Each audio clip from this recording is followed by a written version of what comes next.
110 bobu man suni'a ilayhi ma'rufun falyukafihu.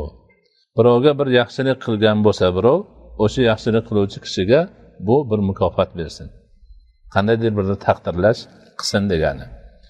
215-hadis Jabir ibn Abdullah radhiyallohu anhu dan rivoyat qilinadi. Nabiy sallallohu alayhi vasallam aytibdilarki: "Man suni'a ilayhi ma'rufun falyajzihi, fa in lam yajid ma yajzihi falyusni alayhi, fa innahu idza athna alayhi faqad shakarahu, wa in katamahu faqad kafarahu, wa man tahalla bima lam yu'ta faga'annama laysa thawbay zurin."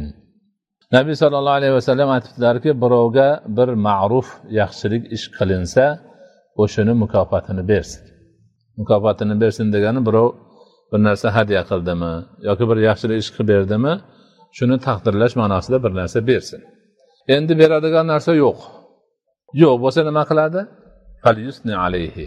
Unga maqtov so'zlarini aytsin, tashakkur aytsin. Shirin so'zlarni aytib, o'sha qilgan yaxshiligini shu o'zini shirin suhbatligi bilan, rahmati bilan, tashakkuri bilan qaytarsin. Aytadilarki, agar u o'shunday sano, hamd, maqtov so'zlarini aytgan bo'lsa, uni qilgan ishiga shukr keltirgan bo'ladi. Shukr aytgan bo'ladi, rahmat aytgan bo'ladi. Agar indamay tursa, kufroni ne'mat qilgan bo'ladi. Birov yaxshilik qildi, bo'pti-da, qilibdi-da deb qo'yib turaversa, demak u yerda kufroni ne'mat qilgan bo'lar ekan. Endi ba'zi bir odamlar bor, o'zida yo'q narsani sunniy qilib ko'rsatadi. Va man tahalla bima lam yu'ta degani shu. O'zida yo'q u narsa. Masalan, ilmi yo'q, o'zini olim qilib ko'rsatadi. O'zi baxili, o'zini saxiy qilib ko'rsatishga urinadi. Yana shunaqa, demak, qalbakilik ma'nosida qiladi. Shu deydi, shunday qilgan odam xuddi zur, ya'ni bo'xton, yolg'ondan bo'lgan ikkita kiyimni kiyib olgan bo'ladi. Nima uchun? Avvalo o'zida yo'q. Keyin uni yana ko'rsatyapti. Bu yomon narsa ekan. Ya'ni o'zida yo'q hislatni bor qilib ko'rsatishga urinish yaxshi emas ekan. 216-hadis Ibn Umar radhiyallohu anhu dan rivoyat qilinadi. Rasululloh sallallohu alayhi vasallam aytibdilarki: "Man ista'aza billahi fa'idhuhu, va man sa'ala billahi fa'atuhu, va man ata ilaykum ma'rufan fakafi'uhu, fa in lam tajidu fad'u lahu hatta ya'lama an qad kafa'tumuhu."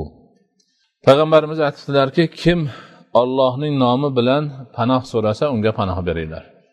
Xudo uchun meni bekitinglar, menga bir yordam beringlar, joy beringlar desa, demak unga panoh beringlar. Kim Allohning nomi bilan bir narsa so'rasa, o'sha so'ragan narsasini beringlar. Kim sizlarga bir yaxshilik qilgan bo'lsa, uni mukofotlanglar. Agar mukofotlagani narsa topmasalaringiz, uni haqqiga duo qilinglar. Toki o'sha odam qilgan yaxshiligi uchun sizdan bir taqdirlashni olganini bilsin. Bildiring shuni. Sizga yaxshilik qilganidan siz mamnun ekaningizni, siz undan xursand ekanligingizni, uni haqqiga duo qilayotganingizni bilsin. Demak, mana shu yaxshilik qilgan odamlarga doim yaxshilikka yaxshilik qaytarish qo'ldan kelganicha musulmon odamdan matlub ekan.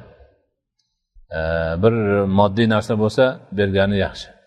Bo'lmasa, hech bo'lmasa maqtov so'zlari aytsin, duo qilsin, nima qilsa qilsinki, o'sha o'ziga yaxshilik qilgan odamni mukofotlasin.